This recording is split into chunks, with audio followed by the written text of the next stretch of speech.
Welcome to the Three Beards Podcast. My name's Craig, Austin, and Chris. How are you, gentlemen?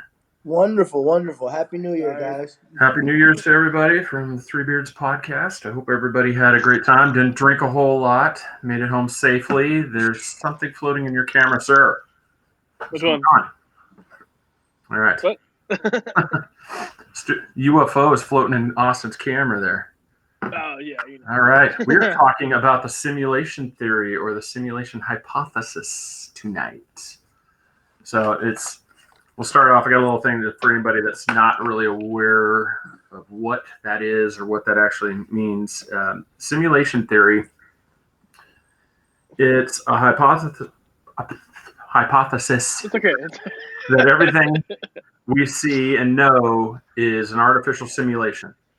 That it's a proposal that in some way there's an augmented reality or a computer simulation is running everything that would seem realistic enough to make sure that anybody in it would believe that it is in fact real.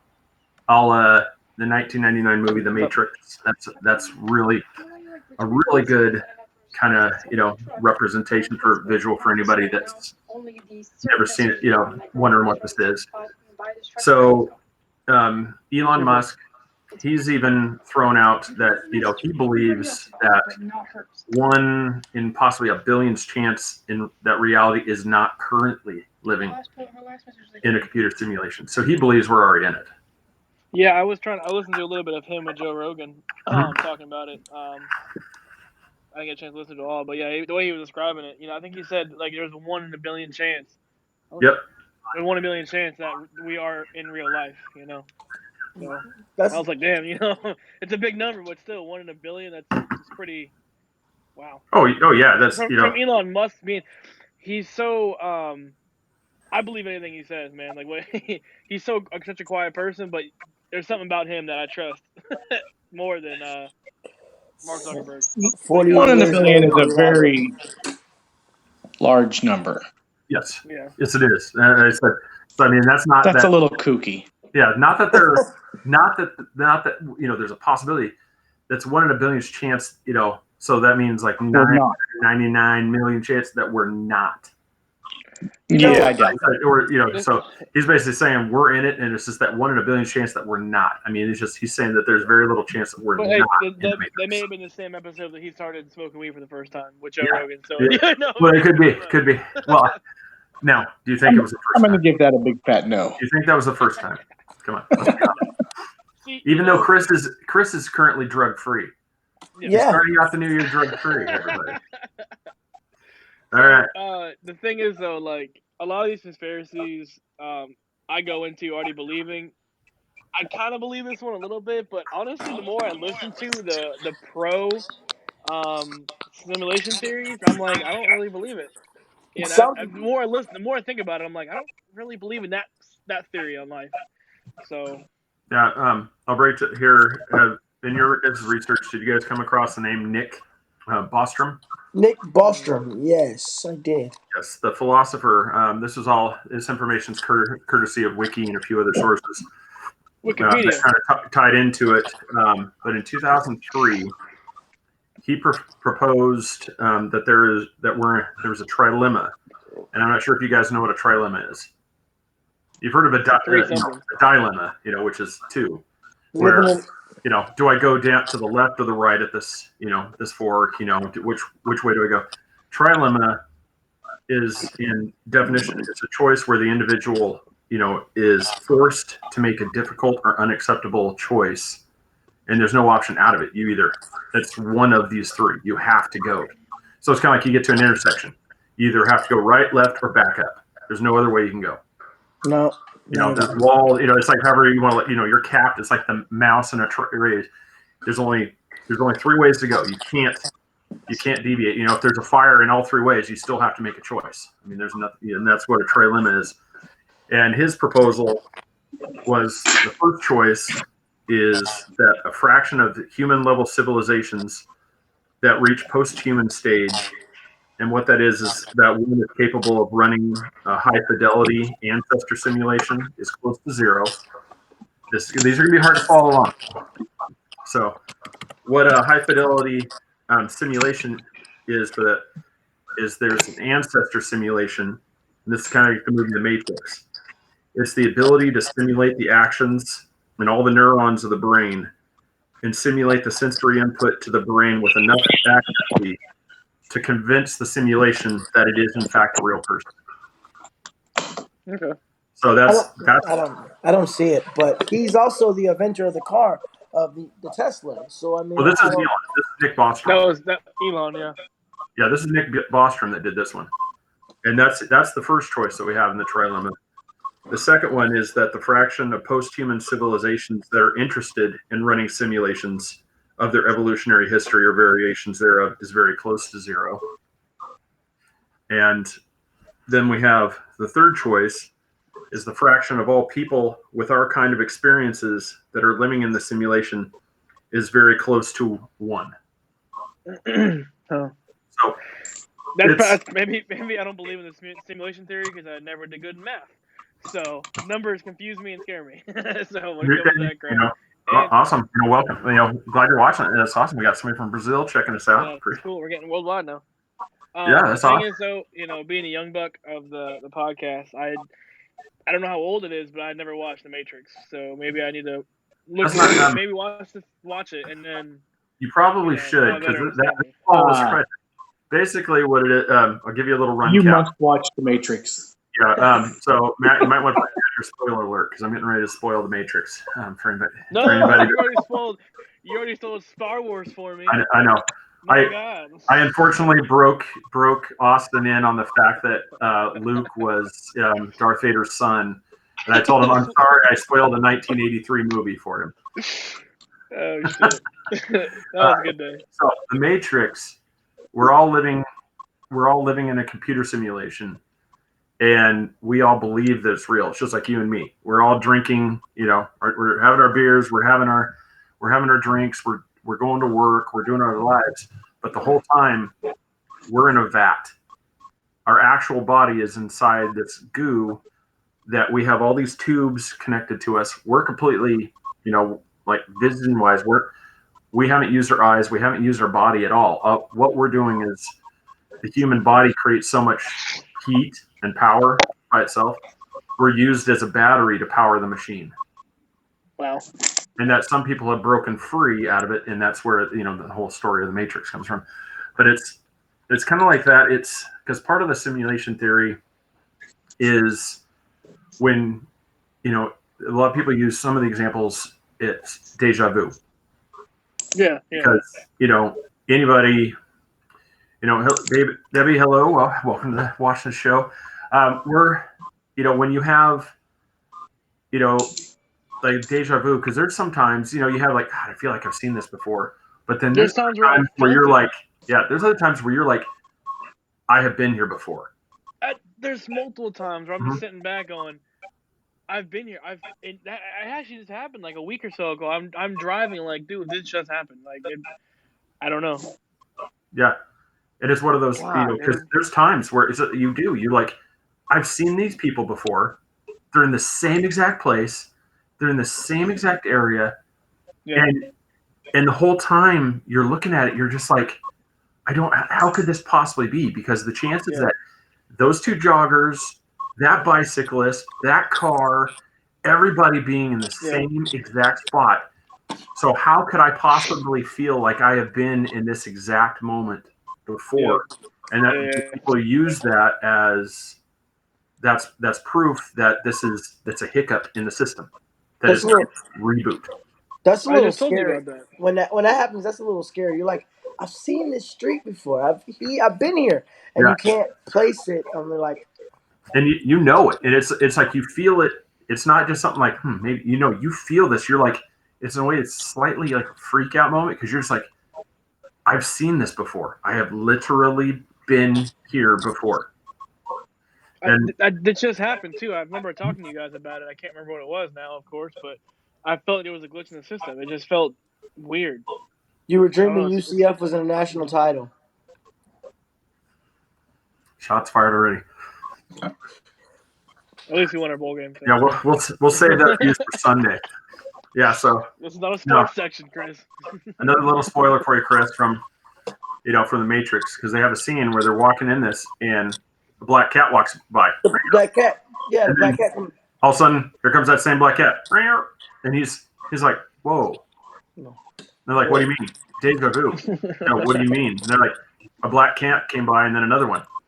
Was it the same cat? I think so. No, this is important. Was it? And he's like, "Yeah, it was a Matrix resetting itself, changing something." And that's where, so it was kind of like, think of it like anybody that plays video games. You know how you'll have that moment where it'll kind of freeze, and then it like goes again. It kind of catches up. That's kind of what Deja Vu's talked about, is that at some point the simulation is trying to fix something, and so you kind of do a little like retreat, and then you're right back to the same spot, and you're like, wait a minute, I've seen this. Yeah. So Deja Vu's kind of been thrown in there. I don't know what you guys have found that was like some of the the evidence for being in the simulation. One of the things that I was kind of listening to before and looking up was that common sense. 40 years ago, the game was Pong. With the stick and the ball. Up and down. That 40 years from now, you see the games now. You see how realistic Call of Duty is. You see these games, how in depth they are between and Grand Theft Auto. Even Grand Theft Auto, from the first one to where it is now, how much in depth it is in a matter of 40 years. And you telling me that there isn't more? But it's hard to think because maybe there is. The one thing that I think I don't know, I'm gonna go with this, but like you would think that the technology nowadays is back in the day, maybe not with the cavemen and stuff.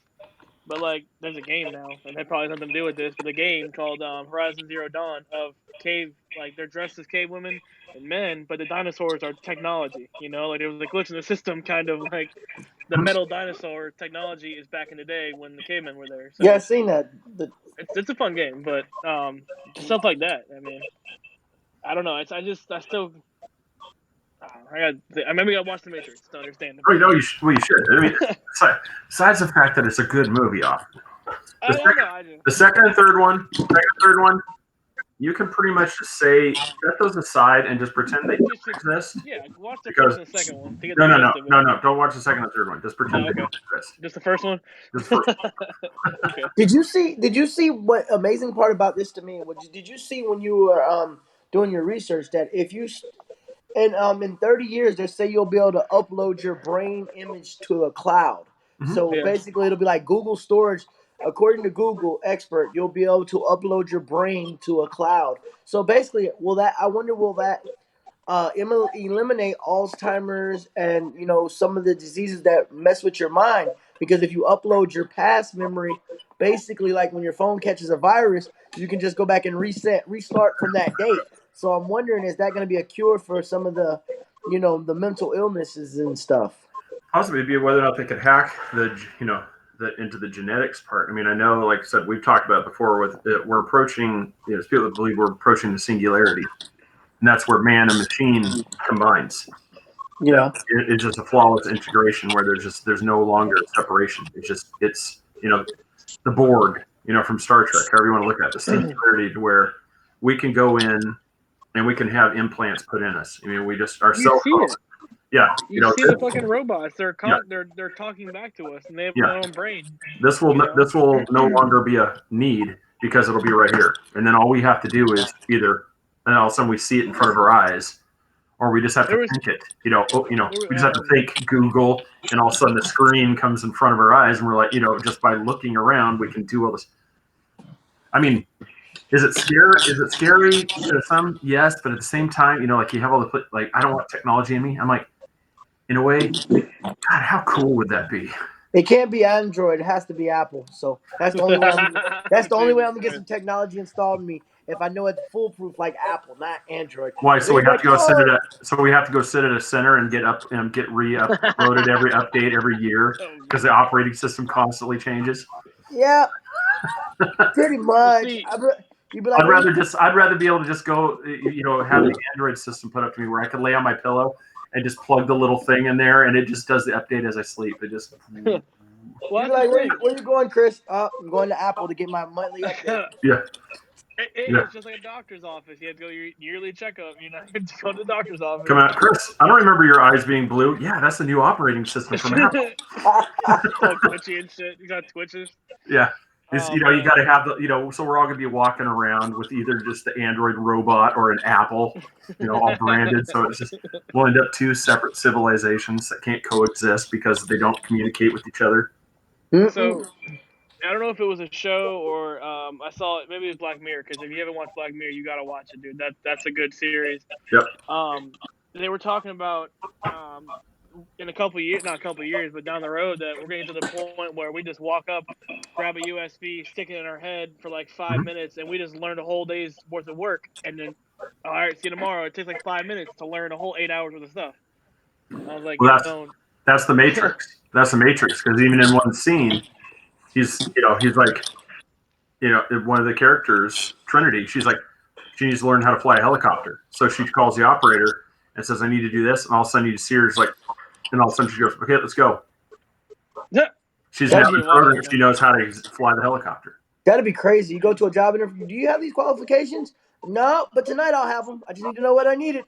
No, you just go like, hey, can you give me a second here? Yeah, operator, I need to know how to run this, this. And all of a sudden yes, I do. You're just like looking off at the distance. That's what daydreaming is. You're filing all this stuff in, We know you have the religious, the aspect of like, I will never, that's the mark of the beast. I'm never going to have that stuff in me. It's one of those, it's one of those things too. It's like, as technology progresses, I don't really notice it, maybe, like I said, I'm blinded to it. I mean, I've always been one. You see the companies that have been implanting their employees. Yeah, with the little microchip in their hand. But back to that, if you say that, it could come down to a trilemma. Either you die, either they kill you because you won't follow the mark of the beast. So maybe it might come down to that trilemma thing. Yeah, there's a movie. Yeah, that was a movie, but okay. Yeah, I don't remember the name of it. They started killing them off. I remember that. So I mean, we can branch off in like different ways too. Keep it around like the simulation part. It's, I don't know. I mean, I don't have as big a problem. Just myself. I think I want to say I don't want to butcher the quote, but Elon Musk also had one where he's like, there's no reason why we couldn't be like a video game, but the graphics are amazing. The storyline sucks. Yeah. Oh yeah. Yeah. Last year's storyline sucked.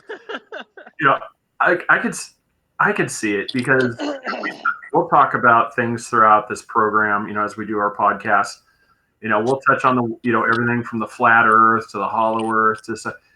I mean, some of these things, if we're in a simulation, they would make sense because flat Earth theory has, there are things where are they crazy? But at the same time, you look at them, you're like, I can't say that they're not because I can't disprove them. Well, being in a simulation would make sense because it's trying to make it up as it goes along. It's trying to integrate us into a system and make us believe we're there. I've got a lot of stuff right here, and I'm trying to piece through my notes. We all have kids, obviously, all different ages. You guys have closer, obviously. Mine, oldest is. What are you talking about? There's 10 years between each of us. I know, but Chris, his a little bit closer to yours. But mine's oldest one is 4, and we try to keep him. He loves playing games, video games. We always take him outside, so don't bash me for it. So just call Chris old. No. So my son was playing the Kingdom Hearts game. He's learned how to do it, but just like it's crazy how technology advanced he is more than I was at 4. He's already playing video games. This is Austin we're talking about here. But go ahead. They were cooking lunch. I was cooking him lunch and looked back, and he got out of the game, and he was able to go through all of the PlayStation to go into and put on a movie for his little brother. I was like, how did you do that? He just walked away, and he can start a PlayStation. He can do all this stuff. And I was like, man, do you think that it's like the younger generations becoming more programmed like that? That's when it starts coming into effect. Like, Do you think they're programmed little ones, if there is a simulation theory, programmed little ones to be more technology advanced to get used to it? It's just part of, weird, you know. it's part of, I think you just become a part of your environment. You Yeah. A predecessor of your environment.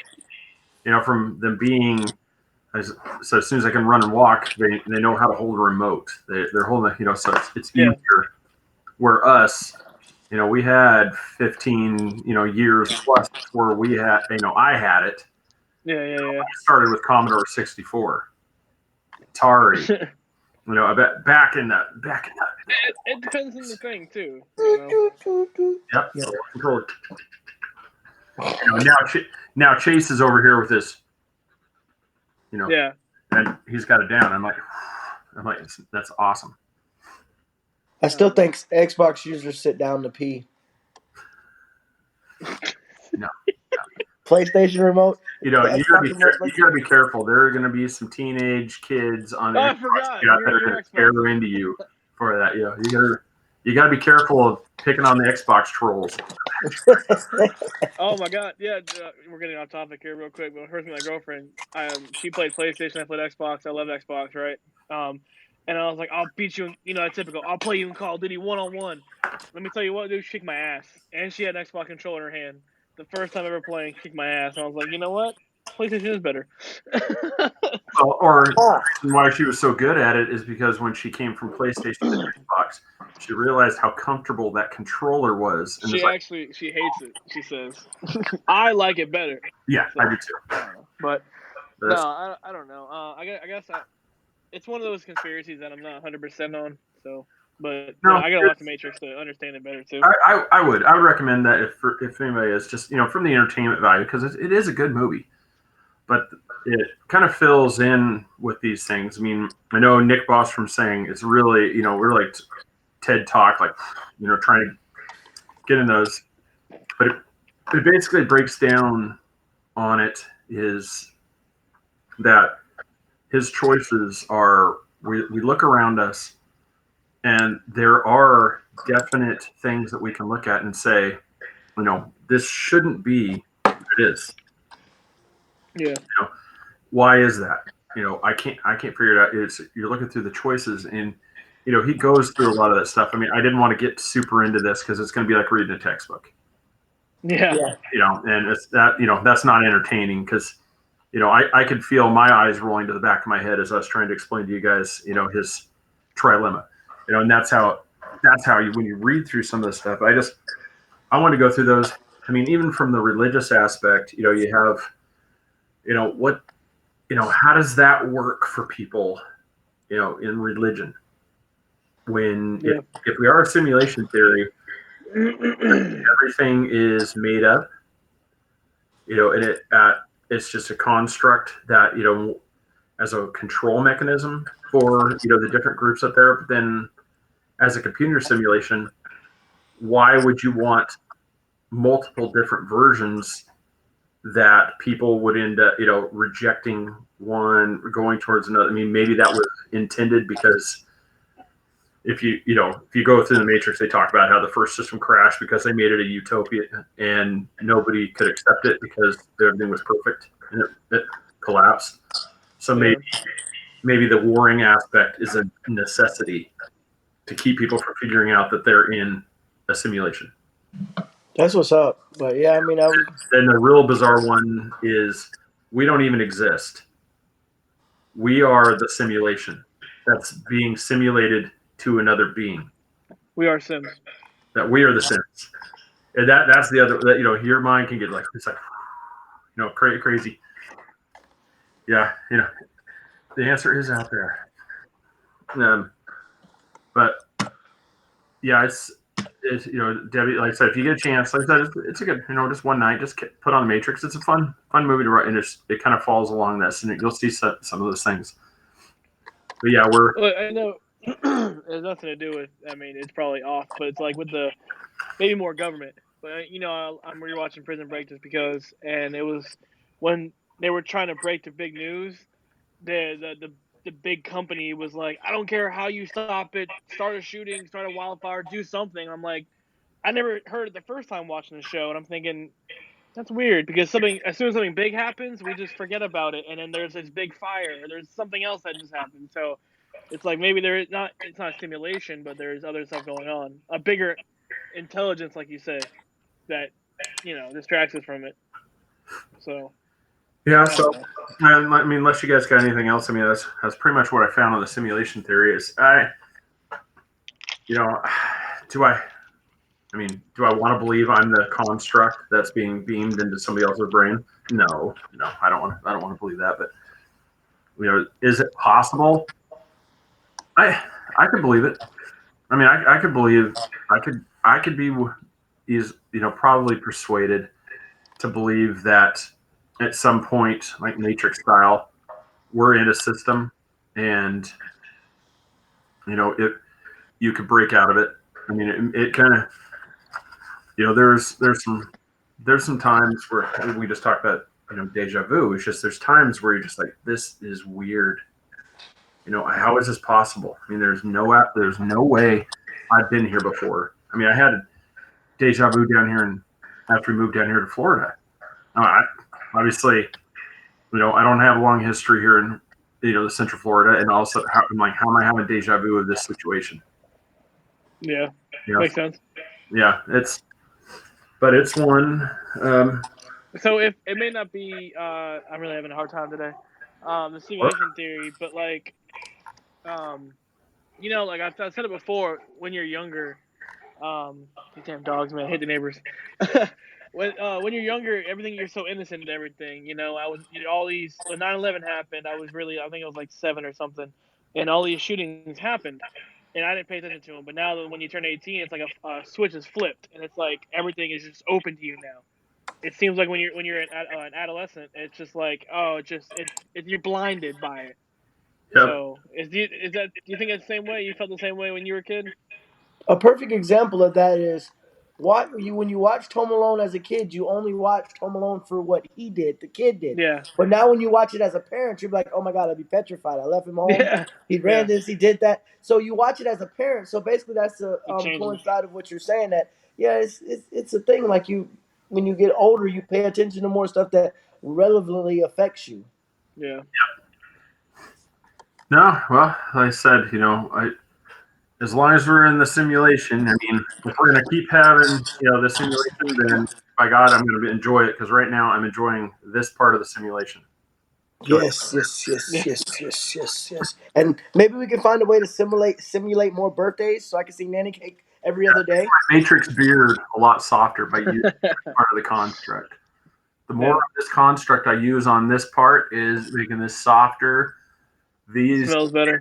Ones and zeros are feeling really nice, and my wife really likes that part of the matrix a lot. So, oh yeah, we are glad we found Broad Spirit Care in the Matrix. broadspiritcare.com. Kill it. Instagram It's all natural ingredients. Makes it. He's local in the city of Winter Garden and makes it right there. He's always at the Winter Garden Farmers Market. He's in several markets around Orlando. You can see him at Kill It. Broadspiritcare.com. Type in the code 3 capital B for beards, and you get 20% off. And then I get my piece of cake, by the way. Yes. So I didn't get to try that Dallas Cowboys cake. So. Oh yeah, I forgot. I didn't get to try it. So it probably would have let you down anyway, like they normally do. So the only time that cake scored is when it was set on the table. Yeah, the only time it scored, and the best part about it wasn't for me. So there you go. Yeah, I love Nanny Cakes, man. She had knee surgery, but she'll be back at it. She has a big wedding cake at the end of January. She's making my son's cake, Buzz Lightyear cake. So she makes everything. She made a couple of cakes for Chris. She makes wedding cakes all the time. So just give her a call, 407-923-2898. Nanny Cakes, Nancy Burke on Facebook. Our Instagram and her Instagram, Three Beards Podcast, and then hers, Nancy.B.Burke. She's always posting stuff on there. So and we're always threebeardspodcast.com. Go to our website. We're on Instagram. Obviously, you know about us on Facebook because you're watching us. But, like, share, send us out there. And Chris, just to answer it, yes, when you're like long line with Chris is saying yes, you kind of look at to have that kind of size house. Yeah, you had to be an executive. You weren't just working on a corporate salary to own that size of a house.